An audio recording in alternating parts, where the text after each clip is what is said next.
Hello, everyone, and welcome to a live match reaction show on Football Talk Podcast. My name is Ozzie, and I'm your host for this evening. After a terrible performance and result against Crystal Palace last night, Liverpool need to shake it off and somehow get a result this weekend against Aston Villa. So during the show, we'll analyze our opponents, present the team news, predict the lineups, and see how both teams could set up tactically. So let's discuss Aston Villa's form so far this season. In the Premier League, they've played 9 games. They've won four, they've drawn 3 times and lost twice. Their most recent win was against Man City last week, which was a Matty Cash finish that made it 1-0 in the end. They're currently eighth in the league with 15 points. And the points tally same as us. We're only one position ahead in terms of being in seventh place. So if they were to get a win, they could move into the top four. But that could be said for Liverpool as well. Our record so far, 5 wins and 4 defeats, no draws. So we're literally a team that plays either 0 or 100, nothing in the middle. But right now, Arne Slot needs to find a formula in order to regain momentum. We're out of the Carabao Cup, so I know some fans are displeased because of how it happened, and of course with the team selection. But honestly, I'm not losing sleep over it. In fact, I feel like it could benefit us this season. Some will rebuttal and say, well, this was a chance for us to win some silverware. That's correct. But we're struggling with numbers when it comes to squad members. In the past, we've had a good sort of healthy squad where we can rotate and play a second 11 in the Carabao Cup and also get results. But this time around, it's a completely different scenario. And after last night's showing, probably the less said, the better. We don't need that stress right now because, quite frankly, we need to focus on our league form going forward. A win against Villa could move us up to third or fourth position, depending on other results. But a defeat could also see Liverpool plummet to the bottom half in 13th position, which, yeah, is not a pleasant thing to say out loud. So this game could be a massive turning point for Liverpool, in my opinion. It could also dictate the direction that the club is going to go in terms of management. If Slot can't get any wins under this his belt in the next 2 to 3 games, honestly, I think his days are numbered at Liverpool. Does he have the credentials to turn it around? You'd hope so, as you can't really fluke it when it comes to winning a league title in your opening season. So he's got credit in the bank, but in my opinion, not for too long. So let's go through the comments before we move on and present the team news. Um, to Steve, big up to Steve as always. He says it's the moment of truth for Slot. Lose this game and he loses a majority of the fan base. Oz, I'll be honest with you, to Steve. I feel like he's already lost it. Um, there's still some fans that are giving him a little bit of hope or a little bit of backing right now. But from what I've seen online and what I've seen from other content creators, it looks like a lot of fans are pretty much stuck out. So let's see, what happens in the next few games. 'Cause I think that could determine his future as well. Lucy said, I hope, bloody hope Harvey don't score against us. So Harvey won't be able to play in this one. He's ineligible because he's still a player on loan. Remember, we didn't sell him. We sent him out on loan and they have an obligation to buy, which I've also, read today that they're trying to get out of that agreement because they're not pleased with his impact at the club so far. So they're trying to read the T's and the I's in the contract to try and get around it to not pay for a fee, which I believe is 35 million. So let's see what happens with that. But right now, unfortunately for Elliot, things haven't gone to plan. So it looks like he's still finding his way to make a stake in this current team. Uh, Fozzie's well saying, yes, my bro, big up Fozzie. I hope you're well. 1K soon. Let's do it. Appreciate it, bro. Thank you for your support. In or out, Ozzy, in terms of Slot, I'll be honest with you, Fozzie. I'm touching the handle on the exit door. I'm on the verge of being out. I'm just giving him that slight benefit of the doubt that you know he could turn it around. But I'm seeing traits in his demeanor this season that it doesn't bode well with me. There's a touch of arrogance and a stubbornness in his approach whether it's from a personal point of view in terms of how he, carries himself, or whether it's from team selections and tactical approach in games, something doesn't seem quite right with him. So I think he's feeling the pressure this season because it's not every summer where you spend 4 to 450 million pounds, and that comes with high expectations as well. Not from our own fan base, it comes from the media, it comes from rival fans, it comes from everyone in the football world because you can't spend that much money and go under the radar. The spotlight is on us now, so we have to deliver. That's why you're seeing content creators going crazy on Liverpool right now. Content creators that only specialize in one club, they're talking about Liverpool more than anything else. So we are the talk of the town for the negative, unfortunately. But it was always going to happen. We don't spend 125 on a striker or 116 on attacking mid. So because of that, you know, there was always going to be high expectations.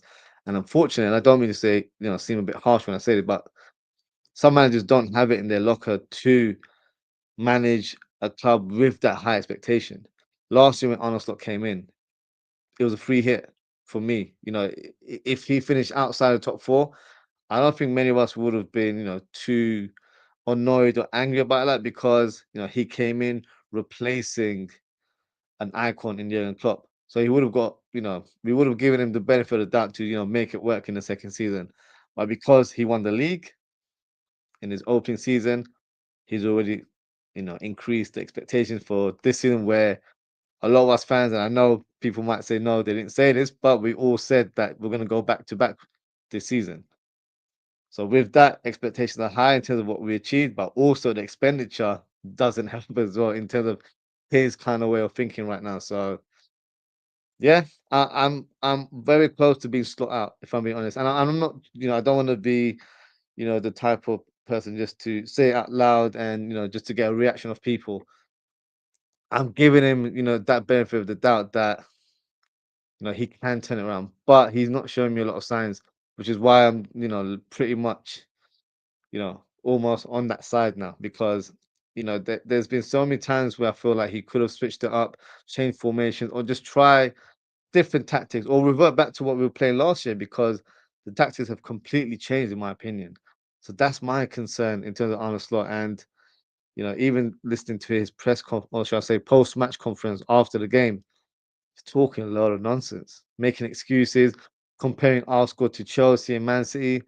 Like, let's not do the whole expenditure stuff like that. That's just like, we've spent big. I know we have, but don't say, oh, look, they've spent big. Their benches, better than ours. But like, you can't complain like that now. So for me, a lot has to be changed going forward. But let's see what happens. I feel like he's only got a few games. If we lose against Villa and next week is probably the toughest week of our whole season, come today anyways, we've got Real Madrid and we've got Man City. So if it's 3 defeats on the bounce in terms of what we've already done, that's unforgivable. So you can't really back him, even if you're one of his strongest supporters. There's nothing you can really say about that. So right now, pretty much my meter is going towards slot out more than anything else right now. So yeah, that's how it is for me. Um, I'm probably saying me too, bro. He's not helping himself. Excuses. Yeah, he's making too many excuses.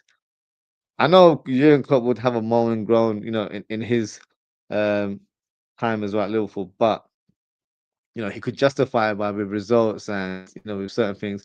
And I always feel like with Jurgen Klopp, he would say things pretty much to protect the players, just to sort of alleviate any pressure on them or any further pressure on them. That's different. That's great management skill, in my opinion. So we'll probably know that, oh, he's probably trying to cover up for someone, but he's gonna make excuses just to make sure they don't feel that pressure. So when it comes back to training, they've got work to do. They can work on certain things to improve from their previous performances. But I don't get that from Slot. I don't know what it is with Slot. I feel like with him, I feel like he's too transparent. He doesn't really have a filter. Whether that's a good thing or bad thing, that's for everyone else to judge. But recently, because things haven't gone well or haven't gone to plan, His honesty or his way of talking just seems like waffle to me. So I don't know. He's not saying the right things, and I don't feel like he's backing the players either.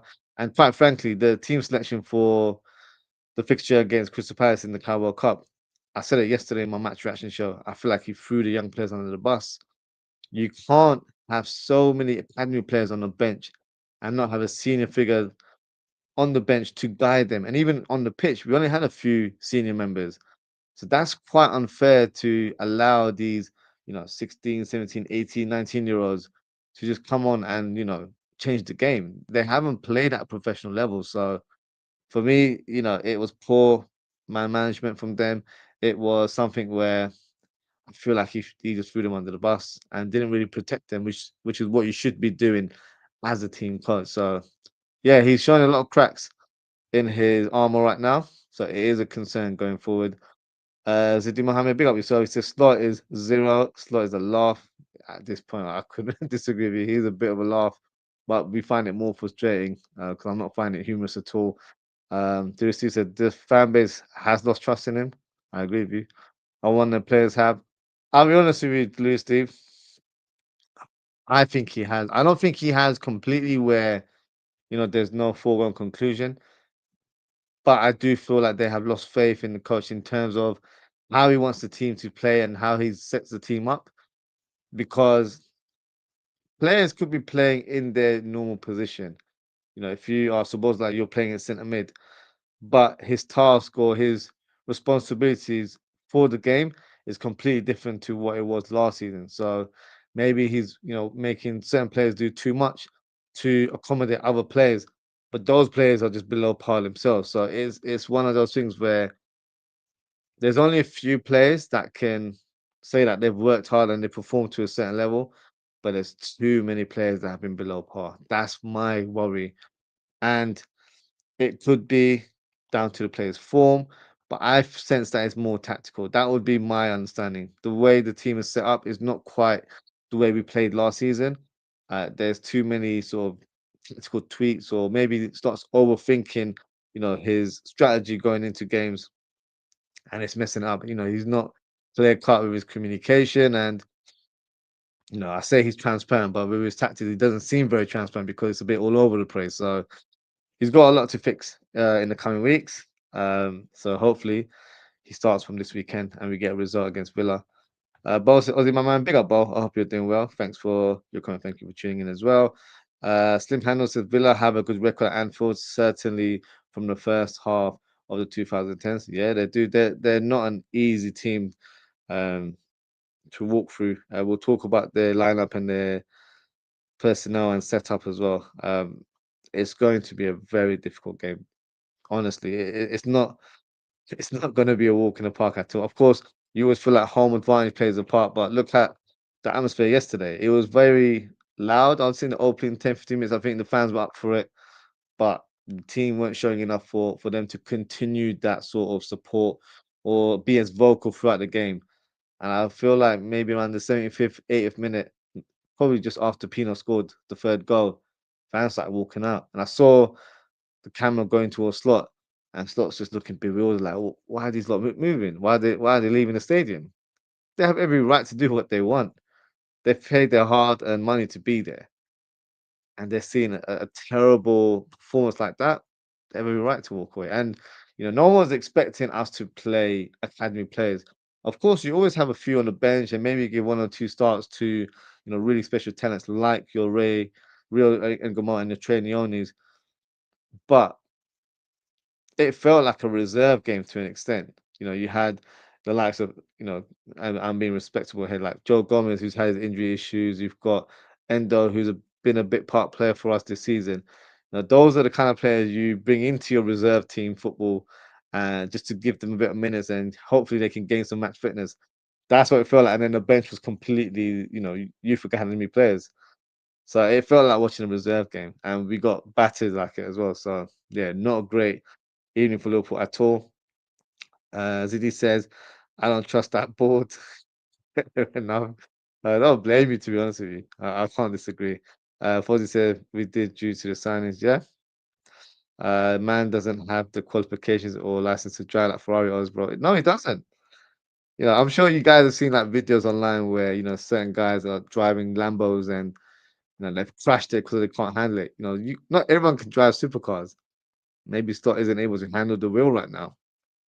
That's what it feels like. So maybe it's like some managers. I don't know if I can categorize Stott, but maybe some managers just have that underdog mentality. But right now, of course, the way we spent money, we're not underdogs. We are acting like a big club for the first time in terms of spending money and doing transfers, and we're trying to establish ourselves as an elite club. In the masses, but we're not working like one. We're not moving like one right now in terms of what we're producing on the pitch. So things need to change going forward. Fozzie saying I'm not that type of fan myself, but his stubbornness is going to kill him. That's my concern. You know, I feel like with Jurgen Klopp, and I don't want to keep reverting to our previous manager, but we have to use him as a reference point.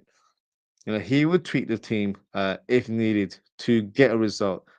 End of the day, this is football is a business now. You got to try and get results. So if you're not getting those results, you've got to find a solution.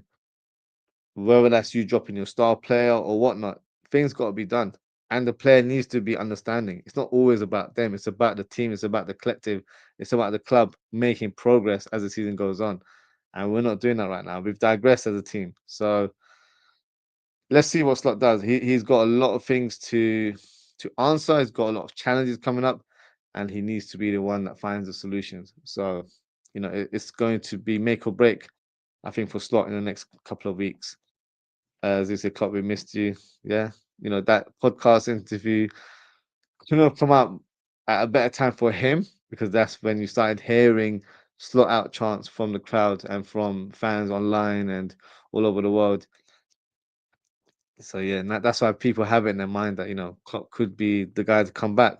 Whether that is going to be the case, remains to be seen.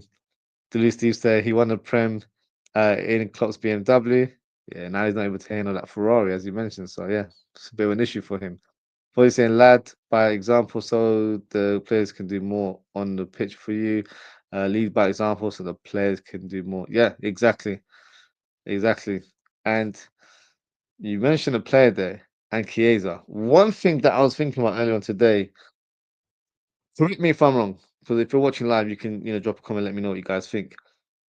Under Jurgen Klopp's regime, was there ever a player that we felt like wasn't given a fair crack of the whip, i.e., Klopp wasn't giving that person enough games or giving him an opportunity to stake a claim in the lineup? I can't think of many. I know during the latter stage of his time, Nunes had a bit of an issue with Klopp. I know Oxlade Chamberlain had an issue as well before he departed, same as Naby Keita, but I think that was more down to them knowing that they're going to leave Liverpool and they didn't probably know what their next move was. Like I'm thinking, if Jurgen Klopp was our manager right now, he would love a player like Chiesa in the team. I think you see Chiesa playing at another level because he would literally run through a brick wall for Klopp because he's that type of coach. He really motivates you, and you want to play and fight for your manager there. I don't get that same impression. I'm far from in between Slot and Chiesa, and there's clearly an issue there. I don't know what it is because we're not seeing everything unfold in the public eye, but there's clearly an issue. And under Jurgen Klopp, I never felt like he had issues with any of his players. The only issue he had a player that I remember was Mamadou Sakho, where of course, he had that interview in pre-season and didn't like his attitude. But of course, it was more not just because of that interview, it was a lack of professionalism as well. And therefore, Sakho was sold in that same window. So I don't know what it is because for me, Kane has been one of our more prominent attackers, prominent players this season. The way he performed yesterday, I know we got a fresh 3-0, but if you look at individual performances, he was fantastic yesterday. He was relentless in his pressing, which is what we've lacked from our attacking players, from Gakpo, Salah, Ekitike, Isak, all of them. Kiesa's been the one that's really, set the tone for us whenever he's played. And he was just relentless in his approach.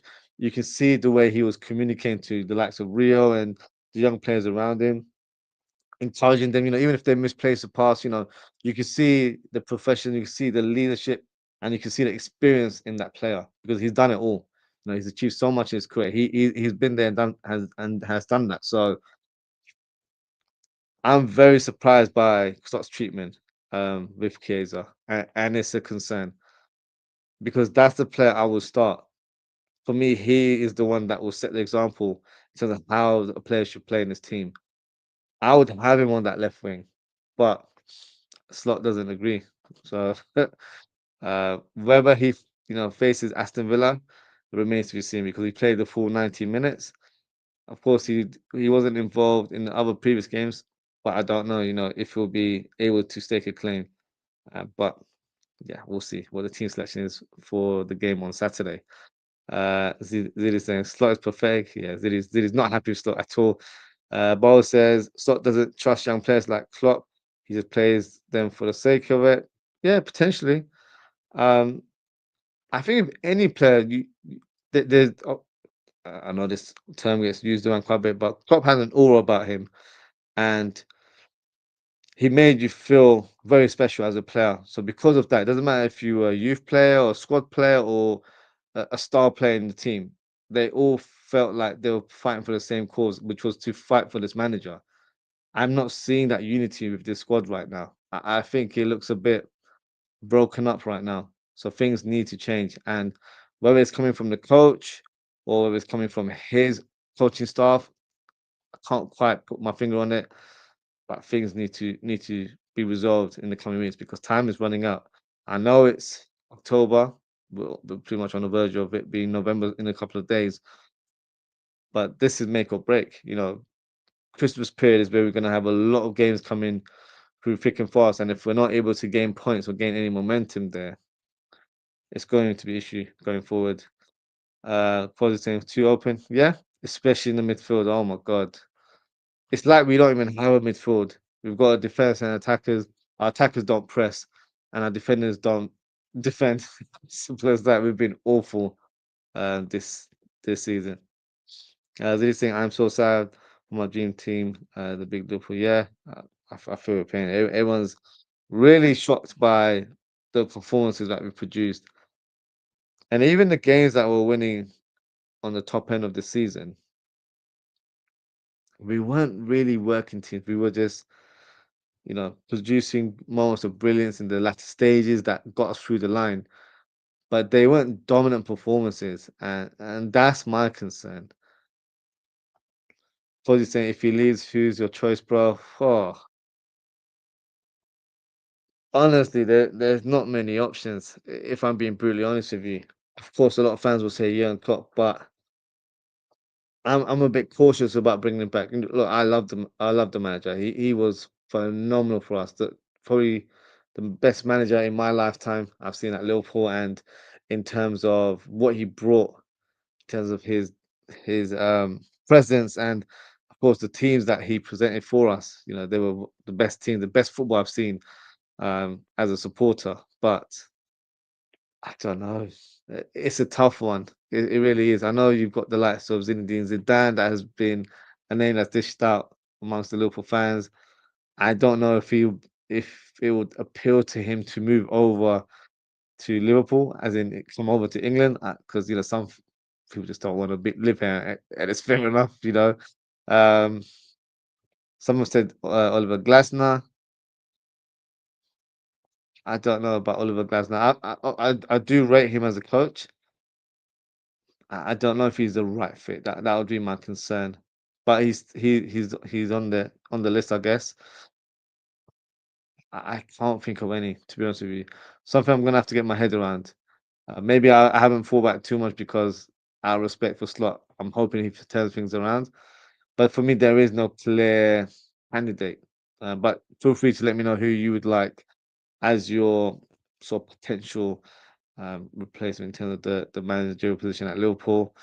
So Lucy said, give me Zinedine Zidane, give me Iraola. Iraola's a good one. I just don't know if he's ready to make that step up. That would be my reservations about his appointment, if that was to happen. Um, give me De Zerbi. No, not for me. I know he helped, produce a great brand of football at Brighton, but I think his personality, his demeanor, wouldn't fit the ethos at the club. I feel like he's a bit too big for his boots sometimes. Shows a bit of arrogance. Um, can be a bit of a hothead when things don't work out. So I don't think he would be the right fit in terms of what the club stands for. So for me, not De Zerbi. So then Zidane, yeah, but I don't see the connection there. I don't think that would be a realistic appointment. Uh, was he saying no? I think that's still according to De Zerbi. And yeah, Steve say, yep. Ball saying Kier is a perfect club type player. He is. I was thinking about this quite a lot today. And if Klopp was to come in and replace Slot for foreseeable future, when I say that, I mean for like the rest of the season, because I wouldn't think Klopp would be. This is the thing. If Klopp was to come, I don't want him to just come for the rest of the season, because then it feels like it's a rescue mission. And even though it technically would be, because we're in a bit of a mud right now, but I think he's too big for that. I don't know. That might sound rude of saying out loud, but if he comes back, I want him to come back, to play to be manager for a number of years. So that's why I feel like going backwards to appoint a former coach, it might not be the right fit. But I don't know if there's any options out there. Ancelotti is supposed to be one. I know he's in Brazil right now, but will he take up this role just before World Cup? I don't think so. So Nagelsmann is one, the German national team coach as well. But I don't know. There's not a lot of options, if I'm being honest. But feel free to let me know if De Zerbi is a Danfield. What's next? Yeah, there's no option. Honestly, guys, I can't like normally when we talk about players and transfers, I always have a player in my mind. And I'm thinking, yeah, that's the guy. Like you can come up with cases for other players, but for me, this is the guy. I've always had that kind of approach in my head. Like, for example, the long-term successor to Salah for me is Elise. There's no one else that even comes or rivals that position. But with this one, I'm struggling. I don't have a person I feel like that can come in and transform this team. So that's my concern. But that doesn't mean that I feel like we should just hold off and have Slot for the rest of the season, because if it continues this way, I'm not gonna lie, the shows might have to stop. I might have to, stop the channel for a little while, because I don't think I can take that. And I'll definitely stop doing watch alongs, because I'll be making a fool out of myself in terms of breaking and smashing things around my house. So yeah, I don't want that to be showcased to the world. For instance, it's called Man Management. Uh, Bo says just me that think he can lose 15 Prem games in a row and he will still not get sacked. I understand what you're saying there, because from what we're hearing from the likes of Fabrizio Romano, he's pretty much said that there's a full trust from the hierarchy that Arne Slot can handle this situation. So it could be where he's given the platform to try and turn it around, and maybe the summer is when we change things and try and go in a different direction. And of course, when it comes to the end of the season and the World Cup would have ended, after the summer, that's where you can try and appoint a person that is a manager for a national team. So then the options become a bit more increased in that regards. So that could be their thinking. But the way we're moving right now, 6 defeats in 7 games, I can't continue. It just simply can't. So it'll be a concern if that is the thinking of the hierarchy at Liverpool. Only Liam Ozwrld from Strasbourg. I heard he's doing good things there.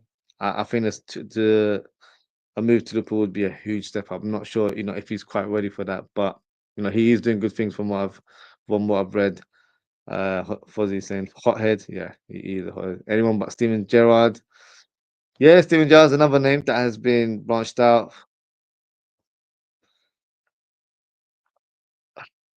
I don't know with Steven Gerrard. a part of me feels like, maybe he could come in and just do a job for the rest of the season, and then when the season concludes, we then appoint the guy that we want for the long-term vision. So it kind of comes in and settles the ship. But I don't see him experienced enough as a manager to come in and do that. It could go completely pear-shaped if that was the appointment, and I don't want it to tarnish his legacy as a player. So, also, you literally just mentioned that below. Let him live his legacy. Yeah, I hear you, but a lot of players, or should I say, a lot of fans, would like to see that happen. And I'm sure the players would get a lift from seeing a legend like Steven Gerrard come in to manage them. So it could bring that good feel factor back to the club, but it's still a risk, if I'm being honest. But as a manager, I can't call for yeah. See, I hear you. That's when the emotions, and that's when your love for the player kind of phases out the judgment in terms of what should be done, because how much we appreciate him as a player. We appreciate him as a player. So yeah, I hear you on that one. Uh, Don G say, if you're not discussing technical solutions, then stop streaming. Okay, you got yourself. I'm just trying to respond to comments. I don't want to ignore comments if they come through, because everyone's trying to engage. But we will do a tactical breakdown very, very shortly. Redman TV, the breakdown, the solution. Yeah, if you want to watch that, go ahead and switch the channel. No problem at all. Ziddy saying start his board is 0. Uh, allow SGA. Yeah, I hear you. His playing days are over, so will not affect him, fella. That's from Prism. So Prism. So let's move on and present the team news. So in regards to Liverpool, um, it's been confirmed. I think it's from a journalist online today that Frimpong is out for the next 6 weeks with his hamstring injury. So that's a huge blow for the player and also the squad. So his return date would be mid-December. So probably just in time for the Christmas fixtures, which it feels like a long, long way ahead, isn't it? And there is some good news. I don't know if he'll be available, but Groundberg is expected to be available for selection after his ankle injury. My gut feeling is telling me he is available because it was only a twisted ankle, so it wasn't like a huge injury or anything of that nature. So he should be fit and ready to start against Villa. Jones and Isak are 50-50 in terms of their selection. Um, if they are available, I don't expect them to start. Maybe there would be an option off the bench. Allison is, of course, still unavailable, could be back next few weeks. And Leone, of course, is out for a long-term injury. In terms of Aston Villa, Harvey Elliott is ineligible for selection as he's currently on loan from Liverpool and he's unable to face his parent club. Buendia went off injured against Man City. So uh, after the game, it didn't feel like the injury was very severe, but we haven't really gone up there. So it looks like he's very unlikely to feature in this game. So that could mean there's a battle between Sancho and Marlon to start in this lineup, and Tillemans and Garcia are out for this match um, as well. So let's present the predicted lineups. We'll start with the away team, see how I think they will set up tactically and who will be the danger men for them. And they will move on and present the Liverpool lineup. I'm going to split up today. I'm going to give you what I think Slot will do, and I'll give you what I think should be done. If I was to be coach, of course I'm not, but just give you my 2 cents, or should I say 2 pence, in terms of what I think should be presented as our team for this fixture. So let's move on to the Villa team. So in goal, you've got Martinez, who I'm quite surprised that he didn't make the move away from the club. Of course, he was linked with a move to United, which never materialized. But the way he was emotional on the last day, you thought he was definitely gone, but he's still there. So, still the number one keeper at the club.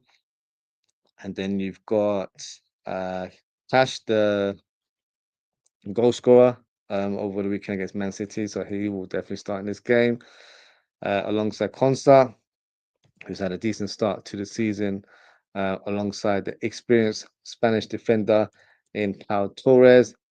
And you've got Luka Dean, who I think will be starting left back.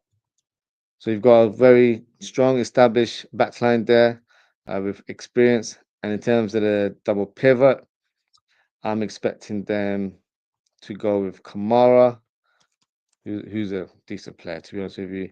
And then you've got Onana, not Andre Onana, of course. And then you've got, I think McGinn will play on that right hand side as he has done this season.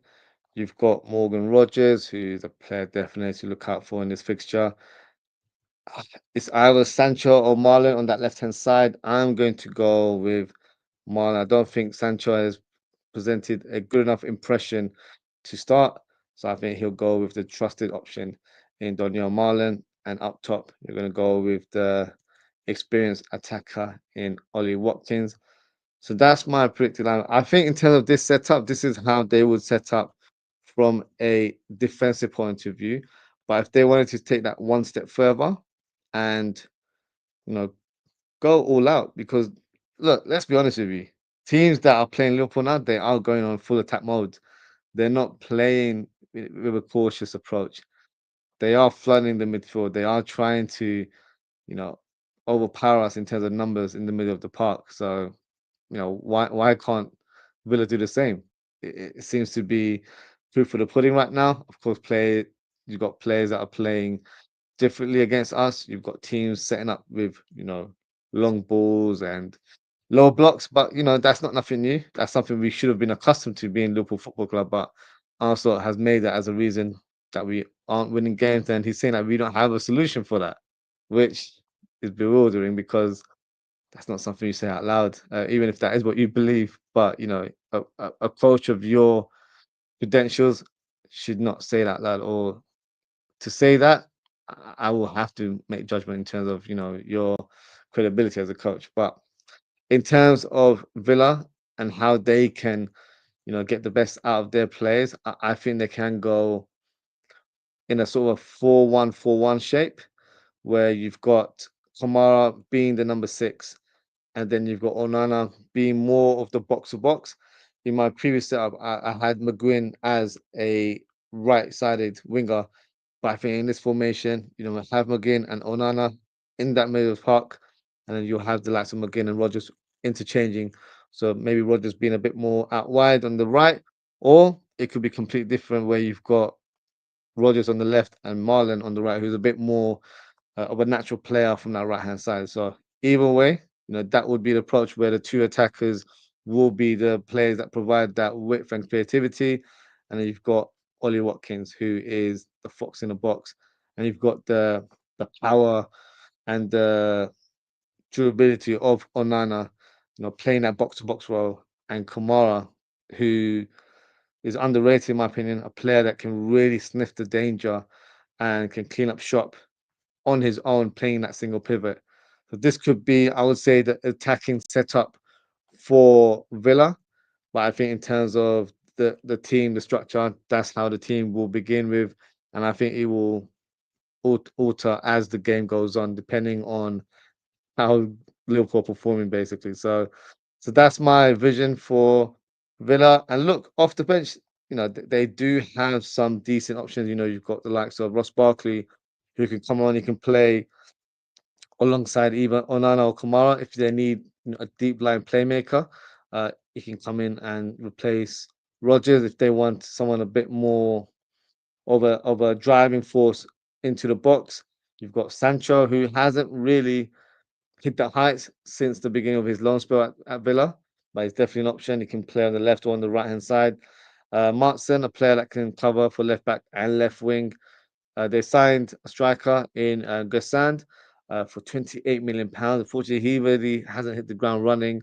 £28 they spent on him from Rons, I believe it was. 8 games, 0 goals. So, the way we're going, it could be where he comes on and scores his debut goal. That would be the unfortunate luck that we are going through right now. Lindelof, of course, an option for centre back as well as Mings. and you've got Bogard who can play as a right back, and they've got a goalkeeper and Pizzet. So yeah, so they've got plenty of options that can come off the bench and change the game. So this is a very strong team. This is a team that seems to be well drilled from a defensive point of view. But I feel like they can really hurt us on the counter attack as well. So it's going to be difficult, and because we're in such poor form as well, don't have I don't have a lot of confidence facing this team, even though it's at Anfield.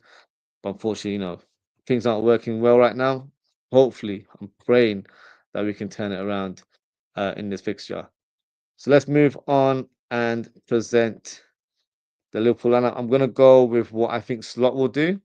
And feel free to let me know in the comments, in terms of the team selection. And then I'm going to present what I would like Slot to do. So give you my 2 cents because I'm not aligned with the way he wants the team set up. So yeah, I thought might as well give you my take as well. So in goal, I think we'll stick with Mamadashvili, even though I'll be honest with you, Woodman looked decent yesterday. I was more impressed with his distribution than I have been with Mamadashvili, but I think he will, start ahead of him. Um, and in terms of the right back position, I think it will be Conor Bradley, but we've got Ramsey as a viable option off the bench, so gives us a bit of depth into our squad. Uh, on that left hand side, I'm going for Robertson. I think we need experience in that back line. I've not been impressed in terms of what Kirkis has done so far, so we've got to manage him correctly and slowly embed him to the team once we feel like he's ready to play week in, week out. And in your double pivot, you've got, of course, Van Dijk and you've got Konate to complete the back line. Now, in terms of double pivot, so of course, we haven't got official news regarding the injury updates of Gravenberch and Jones. From what I gather, I think Gravenberch will be available. So let's just, assume that he is. So for me, he gets back into the team because his injury, in my opinion, wasn't severe. I think he twisted his ankle, so he should be fine. That was 2 weeks ago. That should have been enough time for him to be back to full fitness. So I'm going with Gravenberch um, to start in this role. Alongside him has to be Szoboszlai. It's a double pivot that I've been screaming and shouting for weeks and weeks. Hopefully, we'll see it in action in this upcoming game. In the number 10 role, I would hope he goes for Verts, but I could be proven wrong and he goes for maybe Szoboszlai plays there, maybe McAllister comes into midfield, could be different options there. Or McAllister plays as a number 10 like he did against Palace, even though he was ineffective in my opinion. On the right-hand side, I'm expecting Salah to return to the lineup, despite a lot of people saying he should be dropped, which I don't completely agree with. Gakpo on that left-hand side because he's, of course, the fresher option. Didn't play midweek, and up top, we're going for Ekitike. So that is the formation that I'm expecting Slot to pick against Villa. So drop a comment, let me know what you guys think. Do you agree or disagree with this potential lineup? Now, in terms of what I want, is slightly different. So I want us to go back to that 4-4-2 formation. For me, the formation, the ideal formation is a 4-4-2 diamond. But maybe, I'm thinking because we worked on the 4-4-2 the other day, it could work well in this fixture as well. So I'm going to go with Mamadashvili and I'm going to go with Bradley at right back, Robertson at the left back. So my backline will not be different to Slots. I think that's the strongest backline that we can field right now, if I'm being honest with you. So you've got Van Dijk and then you've got Konate. And in the double pivot, I'm expecting it to be Szoboszlai, if I can spell his name correctly, and Gravenberch.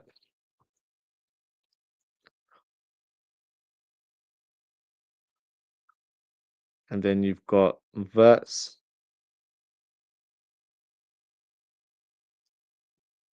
And then you've got. I would have gone for Chiesa, but I'm thinking Do you know what? It's my team. I'm gonna go for Chiesa on that left hand side, and then I'm going for Salah to play that more of a central striker role alongside Ekitike. Now, if Isak was available, I would have dropped Salah for this game, and I would have played Ekitike and Isak together. So this would be my team selection, a 4-4-2, where Verts played that right side role against Frankfurt and looked more balanced on that part of the pitch. So I'm thinking, why not go for that same setup there? Of course, he didn't have Frimpong behind him, who of course has a great chemistry and understanding from their Bayer Leverkusen days. But in terms of profile, Bradley does like to attack that byline, so it could still work. Chiesa, I know he played the full 90 minute, but I feel like he showed such great form.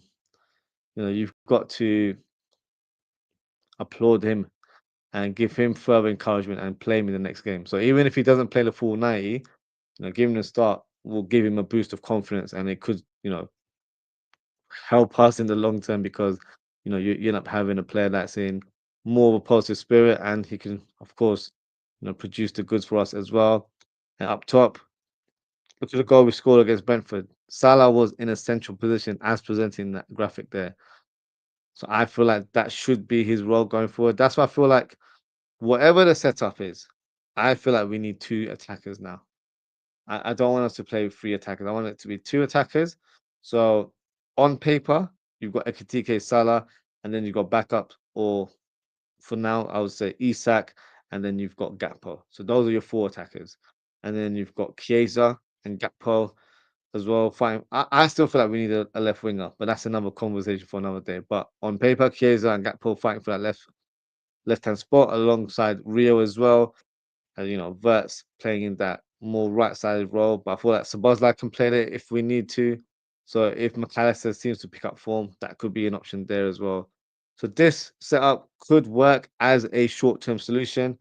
But for me, I would rather play a 4-4-2 diamond. But of course, if I was to play that in this setup, then Chiesa won't be selected. And I feel like he deserves to be in the team. So with, two banks of four, it gives you sort of protection, and it gives you a bit of a balance where you can look out for each other and defend as a collective. And then you've got two attackers in Ekitike and Salah who are very comfortable attacking on the channels, and because of that, it can play a big part. Because when you have certain strikers that like to just roam around centrally, you know it does affect the dynamic of our team. But because we've got two players that are comfortable on the channels, it creates different openings where maybe Granberg or Szoboszlai, I think it'll be more Szoboszlai, to be honest with you, will come in from a deeper role and find himself outside the edge of the box, and then he'll have goal scoring opportunities from that kind of moment. Verts can come inside as well and provide that creativity for these two attackers. So this would be my setup in this game coming up. Whether it happens or not, um, remains to be seen. But this is what I want. This is my wish. So let's see what Arne Slot does. Now,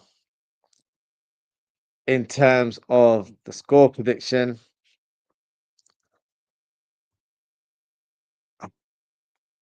I think it's going to be very difficult for us to get the win. Uh, I, I just don't know where it's going to come from, just because of the way we play and the way we have played. So the minimum I want is a point. And I'm not going to be over the moon about it. I'm just trying to be realistic. So I'm predicting a 1-1 draw. And in terms of the two goal scorers, I'm going for Ekitike and McGinn to be the goal scorers of this game. So drop a comment and let me know your score predictions. But whether we play this formation, which of course, I've added my name on the title there, so in reference, this is what I would like to see. But I think this is the stronger possibility of this being the team that plays. But yeah, let's see how it goes. Then let's see how the team is set up against Villa. Just gonna go through some of the comments before we close the show. Ball saying, "Are Curtis available?" No, Curtis is not available. If he is, I don't think he'll start. He may be an option off the bench, but I think it would be a bit of a risk. And to be honest, if Jones isn't fully fit, I wouldn't want to risk him. We've got Real Madrid and Man City next week, so I'd rather wrap him up in cotton wool alongside Isak and just reserve them for those games. I know this is an important game mentally for us because we need to get a win on the board, but we have to manage these players correctly as well. We can't bring them into the team so soon for them to pick up a recurring injury because that doesn't help anyone. So I would just hold on to those two players and have them available for the upcoming fixtures against Real Madrid and Man City. Prism says Liverpool are blooding two new wing backs and both Salah nor Vert's track back, and it's going to take until Jan for Isak to start hitting a purple patch. PS Salah will 100% be sold in January, and when he's gone, when he's gone, the balance will be restored. In belief, walk along. Don't agree with that last part. I don't think he'll be sold. The summer is a different conversation. That could be a possibility, depending on how this season ends. But I don't think he'll be sold. Of course, remember he's going to AFCON, so I think that will be his focus at that time. But I don't think we'll sell him. I don't think it's come to that stage where we need to get rid of Mohamed Salah. In the summer, it could be a different discussion because we might have a different idea in terms of how the stuff should be going forward, and maybe if he is in decline, which could be a possibility. I think it's lack of form rather than a decline in ability. Um, but I don't think he'll be sold. So I don't agree with that last part. In terms of your assessment, yeah, we've got two players that have come in who, for me, are wing backs more than actual fullbacks, which you know some will say that's the same thing, but it's not. It's just they have more attacking credentials and have a bit more of a focus from a attacking point of view. Uh, and a part of me feels like because we missed out on Mark Gay, that's ruined our plans. Because if Mark Gay was to join, I kid you not, we could have actually played a back three and then played with two wing backs. And I feel like that would have been just the perfect balance for our back line. Frimpong, when he played in that role for Leverkusen, he was pretty much unstoppable. He really was. Because he had the freedom to just roam down that right hand side and whipping crosses. He scored a lot of goals himself as well. So that formation really worked. And I feel like it allows the likes of Salah to drift more inside and play centrally. So he would have just added the perfect balance. So maybe that transfer that never happened has really, hurt us for the short term. But I'm praying and hoping we can rectify it by signing him in January or at least signing some defensive reinforcements because it's really, really needed right now. Bo says, be on for over 2 hours tonight, Ozzy. Uh, I've only got so much to say. So, yeah, it'll probably be an hour show today. I know yesterday was a 2 hour show, which was slightly unexpected. But of course, I try and do my best to let you guys have your say and have as much of an engaging show as possible. We've already presented that comment. Ziddy says, Slot, please can you put Keys in your formation? I hope so. I would love for it to be the case, but I can already see the reason in terms of why he's on the team because he played for 90 minutes. We need to manage his minutes, blah, blah, blah. That's the excuses that's going to come out of his mouth. So I'm hoping, but I don't expect him to start tomorrow. Oh, should I say Saturday night? Um, Bo's gone for a 2-1 result. Ekatike and Sabozlai. City's gone for a 3-2. I love the positivity, guys. Salah, Gakpo, and Sabozlai. Felicity's asked, do you think we stop the rot on Saturday odds? Not quite. I think we'll get a point, which for me is not enough to say we stop the rut because it's not a defeat, but it's still not a win. Um, I hope we do. Of course, I do. But I need to see changes in the manager's approach because if he's just doing the same old every week, I don't know. So Yeah, I'm not too sure if that's the case. This is man kept arguing with Oz last night. That's why. No, I don't think Bo was arguing with me. Um, no, I don't think he was. But look, I don't mind having discussions, even if people don't agree with my opinions. It's all good. This is a whole point of me doing a channel, is so we can have these open discussions. Um, Everyone won't agree with my points, and probably vice versa. So yeah, it's all good. I don't think that's the case. But I think Bo was fine yesterday. So yeah, big up to Bo. But that is it for today, guys. Thank you so much for tuning in. Thank you to, let's go from the top. To Steve, Fozzie's World, Ziddy. We've got Bo, Slim Handle. Who else do we have? Uh, think that's it. Big up to you guys. Oh, and Don, Drizzy as well, and Chrism. Appreciate your engagement as always, guys. Uh, if you haven't already, please don't forget to like, comment, share, and subscribe to the channel. Bo's just commenting saying I wasn't arguing too. I don't remember Bo arguing. To be fair, I don't remember anyone was arguing yesterday. I can't remember, but I don't think it was Bo. Bo was asking different types of questions yesterday. So yeah, I got more of a positive sense from Bo yesterday. So yeah, I don't know. It might have been so many comments, we've kind of lost track of what it was. But look, regardless, if people are having, difference of opinion, it's all good. We're all here to have a discussion about the team we love. Some probably, not showing enough love or support, but that's how it goes sometimes. And that of course is Liverpool Football Club. So yeah, we will have to have these discussions at some point. Daz, big up Daz as always. The big up Ozzie going 2-1 on Saturday. Big up yourself. Positive as always. So yeah, that would be a great result if we can get 2-1. So yeah, let's see how it pans out. But that is it for today, guys. Thank you so much for tuning in. Take care, stay safe, and I hope to speak with you all. Oh, did he just ask me my prediction? So my prediction, I've gone for a draw. So I think it will be a 1-1 draw. Fortunately, I don't know if we have in a locker to get the win. So in terms of my goal scores, I'm going for Ekitike to score for us, and I'm going for McGinn to score for Villa. So let's see how it happens. But of course, I would love for it to be a win. Ozwrld, come out, big up yourself. He's gone for 5-3 to Liverpool. Love the positivity. Always look, I would be over the moon if that is the case. Um, if Chiesa starts, I might have that positivity because I'm thinking, all right, fine, he's playing someone in form now, and that's the key as well. I don't think Slot has played informed players this season. Jones has shown great form whenever he's come off the bench, but never gets the start. Well, he has in the last 2 weeks, but generally speaking, he hasn't.